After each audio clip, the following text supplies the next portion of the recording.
आदाब, इस्तकबाल है। आप देख रहे हैं पहली खबर। मैं हूं आपके साथ अबू हुरैरा। वर्ल्ड कप में अजय भारत का विजय अभियान लगातार जारी है। वानखेड़े में खेले गए सेमीफाइनल में टीम इंडिया ने न्यूजीलैंड को 70 रनों से हराकर फाइनल में जगह पक्की कर ली है। और इस तरह से सेमीफाइनल में एक वक्त न्यूजीलैंड भारत पर हावी हो रही थी, लेकिन हिंदुस्तान के तेज तरार गेंदबाज मोहम्मद शामी ने भारत की मैच में शानदार वापसी कराकर भारत की जीत की इबारत लिख दी।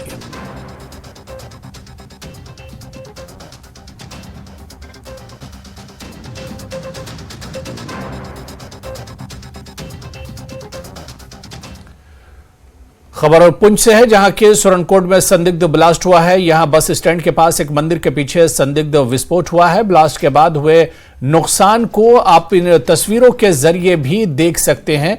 घरों तक भी इसकी जो आवाज थी वो सुनी गई थी। हालांकि इस ब्लास्ट में किसी भी व्यक्ति या किसी भी शख्स को नुकसान नहीं पहुंचा है और ये धमाका किस तरह का था, इस पर जांच पड़ताल की जा रही है। और मौके पर, इस धमाके के बाद मौके पर सिक्योरिटी एहलकार पहुंच गए थे।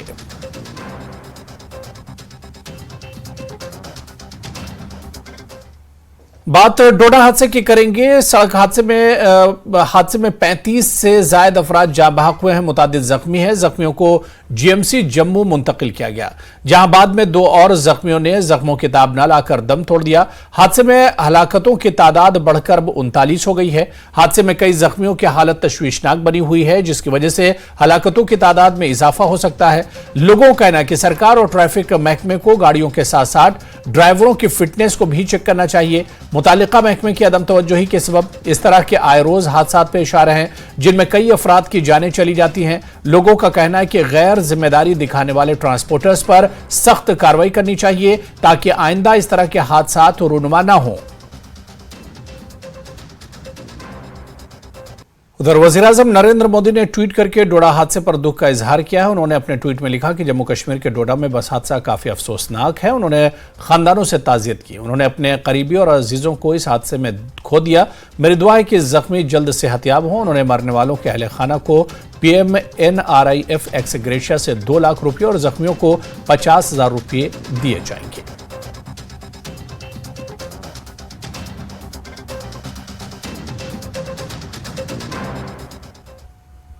तो उधर इस हादसे पर मकामी इंतजामिया इस रेस्क्यू ऑपरेशन कर रही है। हादसा जहां पर पेश आया, वज़ीर दाखिला अमित शाह ने ट्वीट करके कहा कि मरने वालों के अहले खाना से दिली ताज़ियत और जख्मियों की जल्द सेहतयाबी के लिए दुआ गो हूं।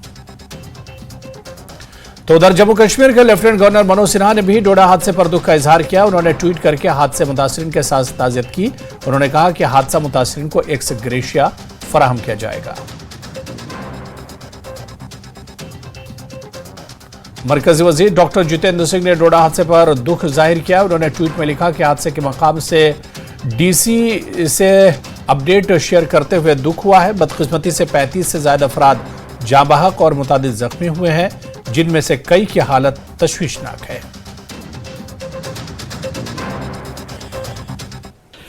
निश्चय ही दर्दनाक भी है, शॉकिंग भी है। एक बस थी जो किश्तवाड़ से होती हुई जम्मू की तरफ जा रही थी। रास्ते में डोडा का नगर आता है, उसके आगे चलते हुए थोड़ा आगे जाकर के अस्सर नाम का छोटा सा कस्बा है। और इत्तेफाक से मेरा जो अपना नेटिव विलेज है पुश्तैनी गांव कुलोता, उसके भी काफी नजदीक है।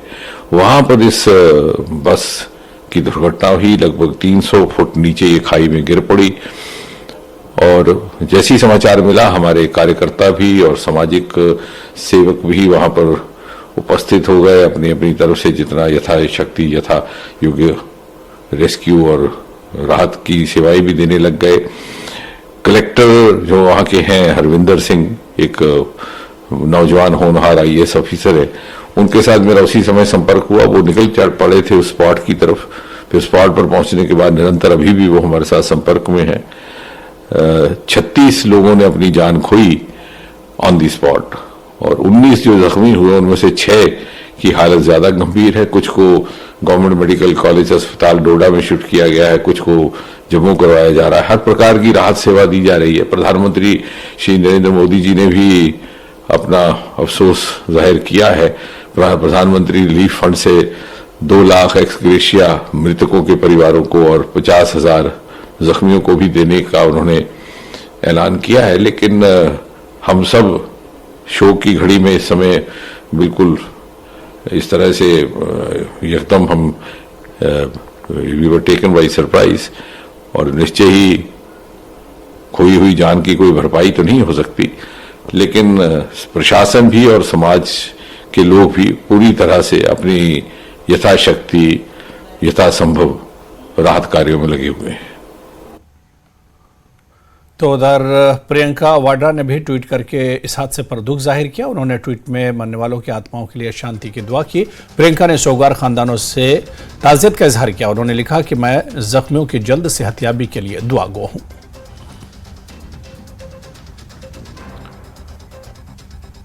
उमर अब्दुल्ला ने भी डोडा हादसे पर दुख का इजहार किया है। उन्होंने अपने ट्वीट में लिखा कि मुझे इस अलमनाक हादसे का सुनकर बहुत दुख हुआ, जिसमें कई कीमती जानें चली गई। अफसोस की बात है कि हम अगर तरक्की की बातें करते हैं, लेकिन हादसात के सिलसिले को रोकने के काबिल नहीं है, जिनमें अक्सर अमवात की तादाद नाकाबिल कबूल है।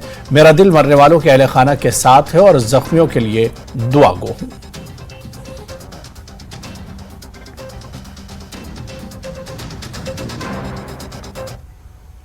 उधर अल्ताफ बुखारी ने ट्वीट करके दुख का इजहार किया है। लिखा है कि इस हादसे में कई कीमती जानें चली गई। हादसे में जावाहक होने वालों की रूह को अल्लाह दुनिया और आखिरत में सुकून अता फरमाए और गमजदा खानदानों को सब्र जमील अता फरमाए।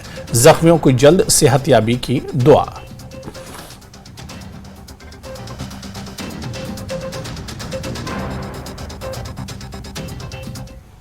तो खबरों का सिलसिला जारी रहेगा, लेकिन यहां पर रुकेंगे बहुत छोटे से ब्रेक के लिए।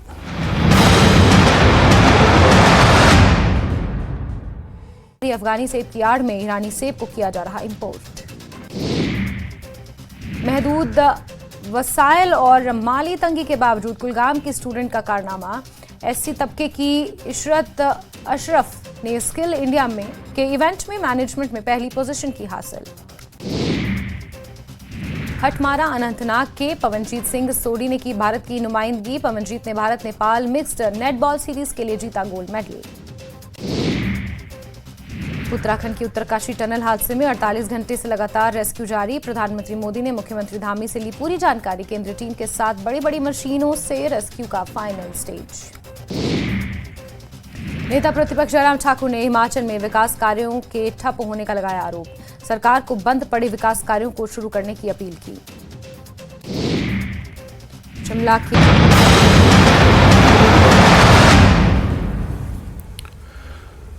गुलाम नबी आजाद ने डोडा के दिलदोज सड़क हादसे पर दुख का इजहार किया है। उन्होंने ट्वीट करके अहले खाना के साथ ताज़ियत का इजहार किया। उन्होंने सरकार से मुतासरा खानदानों को इमदाद की अपील की। तो गुलाम नबी आजाद ने भी डोडा हादसे पर दुख का इजहार किया और बाकायदा ट्वीट करके अहले खाना से ताज़ियत जाहिर की। वहीं महबूबा मुफ्ती ने ट्वीट करके दुख का इजहार किया है। उन्होंने ट्वीट में लिखा, डोडा में असर में पेश आने वाले अलमनाक सड़क हादसे पर गहरा सदमा और गम है। हलाक होने वालों के अहले खाना से ताज़ियत का इजहार करती हूं। उम्मीद है कि इंतजामिया इमदादी कार्रवाइयों में तेजी लाएगी।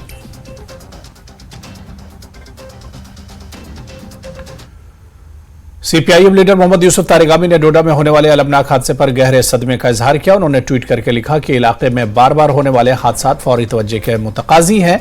इससे कबल एक हाउस कमेटी तश्कील दी गई थी, जिसने इलाके में हादसात को कम करने के लिए अपनी सिफारिशात पेश की थी।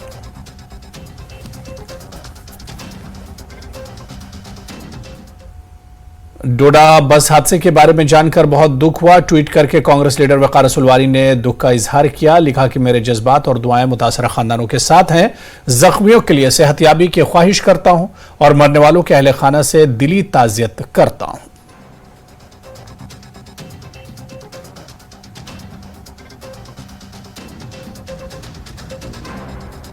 उधर डोडा के सरपंच मोहम्मद अशरफ ने सड़क के दिलदोज हादसे के बारे में क्या कहा, सुनते हैं। कुश्तवाड़ से जम्मू के लिए बस जा रही थी और 55 लोग इसमें सवार थे, जो कि मतलब 36 लोग मौके पे ही चले गए हैं सर। उसमें भी मतलब बाकी रेफर किए हैं सर, उनमें भी बता रहे हैं कि कुछ डेड हो गए हैं सर। सर ये कोई आज तक कोई 10 हादसे हो गए सर। एडमिटेशन को सर, यहाँ की एडमिटेशन को कोई तस से मास नहीं हो रही है, क्योंकि ये रोड सर मैंने इसके लिए 2 वारों का पैसा भी दिया था, 6.5 लाख रुपया। सर 12 घंटे मशीन चली और 12 घंटे के बाद मुझे पता नहीं है किस वीडियो ने और किस एक्शन ने और किस जेई ने उस पैसे को खुद किया और ये रोड नहीं बनाया। 12 घंटे कुल मशीन चली, जबकि यहाँ तक मैंने खुद बनाया था। उसके बाद ठेकेदार यहाँ पे काम छोड़ के चले गया। और पीछे ही मतलब पिछले दिन की बात है, कोई 4-5 दिन पहले, 2-3 महीने पहले एक्सीडेंट हुआ यहाँ पे। बड़ी बड़ी मतलब एक्सीडेंट ऐसी बड़े जाने चले गए। एडमिटेशन को टास्क से मार्क्स नहीं हो रही है, क्योंकि इस रोड पे मतलब इतने एक्सीडेंट होते नहीं थे। जब से ये रोड बना खाली हम डेड बॉडियां उठा रहे हैं। गुलाम हसन मीर ने नेशनल कॉन्फ्रेंस को रिटायर्ड मुलाजमीन के लिए ओल्ड एज होम करार दिया। उमर अब्दुल्ला के 2010 में टनबर्ग में कशीदा हालात बनाने के इल्जाम में गुलाम हसन मीर ने जवाब देते हुए उमर अब्दुल्ला को नाअहल चीफ मिनिस्टर करार दिया। गुलाम हसन मीर ने कहा कि नेशनल कॉन्फ्रेंस ने जम्मू कश्मीर में कत्ल व गारत के सिवा कुछ नहीं किया। गुलाम हसन मीर के साथ बातचीत की हमारे नुमाइंदे मुनीर हुसैन हुर्रा ने। जैसा कि आप जानते हैं कि टंगमरग जो 2010 का इशू हुआ है और उस पर सियासत बहुत तेज हुई है और जिसे हम कहेंगे सियासी जंग छिड़ गई है, और एनसी और अपनी पार्टी और खासतौर पर गुलाम हसन मीर के दरमियान। और क्योंकि उमर अब्दुल्ला ने आज भी कुछ इल्जामात आयद किए हैं, इल्जामात लगाए हैं अपनी पार्टी पर और खासतौर पर गुलाम हसन मीर पर, और सीधे तौर पर हम मीर साहब के साथ खड़े हैं, बैठे हैं। मीर साहब, जिस तरह उमर साहब ने कल भी इल्जामात आयद किए हैं और आज भी आप पे इल्जामात उन्होंने लगाए हैं कि जो 2010 में टंगमर्ग में हालात खराब हुए हैं उस दौरान कोई सियासी जलसा वहां पे नहीं हुआ है, वहां पे सिर्फ एमपीज की मीटिंग हुई है और उनको दिखाया गया है कि वहां पे हालात खराब है। तो क्या कहेंगे, क्या रिएक्शन रहेगा आपकी तरफ से? ये आपने कई सवालात इकट्ठे पूछे, एक एक करके मैं जवाब दूंगा। आज जब उमर साहब ने ये कहा कि टंगमर्ग में कोई जलसा नहीं हुआ, उमर साहब को मैं ये याद दिलाना चाहूँगा, जब all parties delegation home minister की सरबराही में इधर आई कश्मीर के हालात का जायजा लेने के लिए, क्या आप कभी आपकी पार्टी कहीं पे 10 लोगों को जमा कर सकी जिनके साथ वो बात करें? ये गुलाम हसन मीर की ही जमात थी जिसने आपको कहा आप टंगमर्ग इनको लाइए। वो टंगमर्ग आए, वो all parties delegation with home minister, वहां 300-400 लोग उस वक्त डाक बंगले में थे जिन्होंने उस डेलीगेशन ने उनके साथ बात की और हालात की जानकारी ली। और मैं आपको बताना चाहूंगा, उस वक्त जो यहाँ की अपोजिशन ने उमर की पोजीशन इस तरीके से पेश की थी कि he is a failed chief minister, he can't deliver. जब टंगमर्ग में गए, टंगमर्ग के लोगों में गवर्नेंस डेफिसिट बिकॉज ऑफ गुलाम हसन मीर नहीं था, उन्होंने दूसरा एंगल उस वक्त पेश किया जिसकी वजह से उमर की कुर्सी बच गई। इसके बाद ये गुलाम हसन मीर ही था जिसने जिला हेडक्वार्टर्स पर बड़े बड़े किसान रैलीज मुनक्कद की, जिनमें चीफ मिनिस्टर को मैंने बुलाया और पब्लिक फेस इसका बना दिया। वरना अपोजिशन ने इसको एक निकम्मे, नाअहल और कमजोर चीफ मिनिस्टर बना के पेश किया था, और मरकज उस वक्त सोच में पड़ गई थी कि whether we should continue with this government और वी शुड रिमूव हिम। और उसमें इसकी रेलेवेंस को कायम रखने में गुलाम हसन मीर का रोल। तो आपका मतलब कि आपने ही उस वक्त हुकूमत बचाई है? इसको मैंने बचाया है, ये घर से बाहर निकलने की हिम्मत नहीं रखता था। तो आप ये इल्जाम लगा रहे हैं कि अगर हालात उस वक्त खराब हुए हैं, कि उन्होंने आज भी कहा कि अल्ताफ बुखारी साहब को कहना चाहिए था कि हालात किसने खराब किए। उन्होंने इशारे में आप पे इल्जाम आयद किया कि हालात टंगमर्ग में खराब गुलाम हसन मीर ने किया। तो क्या बात है, जब मैंने इसको बचाया, अब ये कुछ भी कह सकता है क्योंकि ये कमजोर लोग हैं। इनको लगता है कि हमने जम्मू कश्मीर को खरीद के रखा है और इनको ही ये जागीर में मिला है। जब इनको कोई चैलेंज करता है, ये उस पर गद्दारी के इल्जामात, ये उनके क्या कहते हैं कॉन्स्पिरेटर्स, क्या क्या नाम नहीं देते हैं, इनको ये वरासत नहीं है। गुलाम हसन मीर का दावा है जम्मू कश्मीर के लोगों का है, यहाँ का हक, यहाँ की हुकूमत करने का हक यहाँ के लोगों को है, फारूक अब्दुल्ला उमर को नहीं, नेशनल कॉन्फ्रेंस को नहीं। जिस तरीके से 2002 में इनको हमने दिखाया अवामी ताकत किसको कहते हैं, इसी तरह अब जब भी इलेक्शन होंगे इनका नाम निशान गायब हो जाएगा। ऐसे नाराबाजियां की हैं जिससे यहां के नौजवानों को जज्बाती बना के कब्रिस्तानों का रास्ता दिखाया, जेलों का रास्ता दिखाया, गोलियों का निशाना बनवाया। जब आपकी हुकूमत थी, आप बताओ कितने नौजवानों को आपने मरवाया, कितनों को पेल्ट का शिकार बनाया। आपके बाप के वक्त यहां पोटा लगा, यहां टास्क फोर्स बना, बदनामी जमाना टास्क फोर्स, और जब पीडीपी हमने बनाई, उस पीडीपी ने यहां के लोगों को उससे आजादी दिलवाई। आप तो आवाम के दुश्मन हैं, लोगों के दुश्मन हैं। आप क्या करो? अब आपने अवामी एतमाद खोया है। आपकी जमात अब क्या बन गई है? ये old age home for retired employees बन चुकी है। ये कहां नेशनल कॉन्फ्रेंस? कौन नेशनल कॉन्फ्रेंस? ये है old age home for retired employees. Tangmarg issue पे अब सियासी जंग शुरू हो गया है। अब देखना है कि आने वाले वक्त में इस जंग को कौन सी सिमत ये जंग इख्तियार करेगा। न्यूज़ 18 जम्मू कश्मीर के लिए मैं मुनीर हुसैन। और उधर अपनी पार्टी के सदर अल्ताफ बुखारी ने उमर अब्दुल्ला के हालिया रिमार्क्स पर तबसरा करते हुए, जिसमें उन्होंने कहा कि अल्ताफ बुखारी बीजेपी और एलजी के दोस्त हैं, कहा कि उमर अब्दुल्ला अच्छी तरह जानते हैं कि वो कौन है और कहां है, और बेहतर यह है कि वो चीजों को बेनकाब न करें।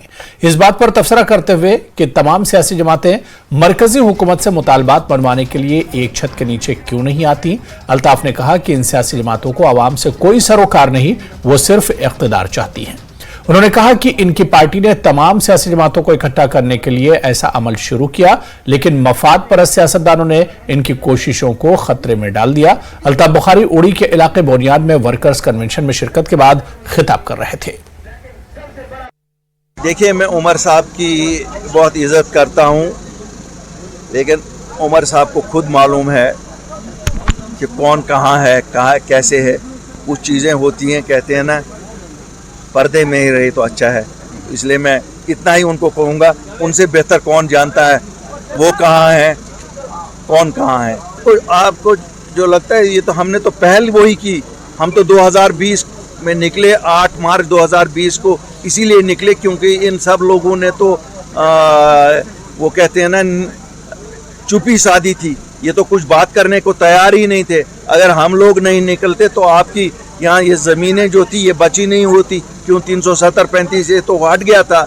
आपकी नौकरियाँ यहाँ पूरे हिंदुस्तान से लोग आते, उनको मिल गई होती। तो आप क्यों नहीं क्रेडिट देते हो अपनी पार्टी को? हमने एक वोट लिए बिना खाली निकले अपनी रेपुटेशन पे, हमारी रेपुटेशन खाली हमारा असासा था जिस पे गवर्नमेंट ऑफ इंडिया से नेगोशिएट करके हमने नौकरियों का तहफ़्फ़ुज़ लाया और अपने ज़मीनों का तहफ़्फ़ुज़ लाया। Kupwara boys higher secondary school में महकमा तालीम की जानिब से कल्चर को फरोग देने के लिए एक प्रोग्राम का इनेकाद किया गया। इस मौके पर बच्चों ने अपनी मादरी ज़बान में गीत पेश किए। तकरीब का मकसद दूर दराज इलाकों में रिहाइश पजीर तलबा और तालिबात को तालीम के साथ साथ मौसीकी की दुनिया में अपना नाम कमाना था। इस दौरान बेहतरीन कारकर्दगी दिखाने वाले बच्चों को असनाद से भी नवाजा गया। हमारे मुल्क में एजुकेशन के हवाले से बहुत तरक्की हो रही है। ये नए नए जो इनोवेशन है, ये बहुत अच्छी चीजें हैं। इससे जो है पूरी कम्युनिटी इसमें इन्वॉल्व की जाती है, ताकि ये जो हमारा बहुत बड़ा इनिशिएटिव है एजुकेशन का, जो बहुत बड़ा हमारा एक कार्य है, सरकारी तौर, गैर सरकारी तौर, अवामी तौर, शिक्षा का, आपको पता है शिक्षा का कितना रोल होता है एक मुल्क में, तो इसमें कम्युनिटी का भी एक जबरदस्त रोल है। टीचर ही स्टेक होल्डर नहीं है एजुकेशन के, सिर्फ मुलाजमी नहीं है, सिर्फ गवर्नमेंट ही नहीं है, बल्कि PRIs भी इसके क्या कहते हैं म्युनिसिपल के लोग भी, चलो नुमाइंदे। मुझे जापान की एक मिसाल याद आती है कि जब वहां पे बम गिरा गया, उन्होंने उस वक्त भी कहा था कि टीचर्स को बचाओ और डॉक्टरों को बचाओ। तो मैं यहाँ से इसका ये मतलब लेता हूँ कि डॉक्टर्स और टीचर्स को जो बचाने वाले थे वो हमारे लीडर थे, वो हमारे PRI से गए हुए लीडर थे जिन्होंने उनकी बचाने की बात की है। इसीलिए PRI का बहुत ज्यादा रोल है, पेरेंट्स का बहुत ज्यादा रोल है कि अपने बच्चों को, जो फाइनली बच्चे को ही हमने ये क्या कहते हैं, एक बच्चे हमारे पास मकसद है। तो चलिए इस